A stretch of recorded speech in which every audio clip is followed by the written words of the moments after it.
మాట పలుకు తెలియనిది మాటున ఉండే మూగమది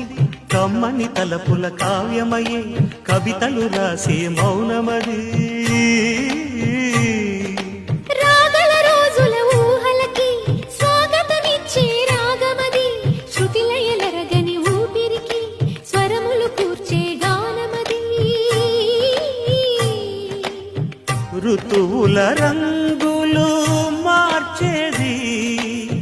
కల్పన కలిగిన మది భావం బ్రతుకును పాటగా మలిచేది మనసున కదిలిన మృదునాదం కలవనిది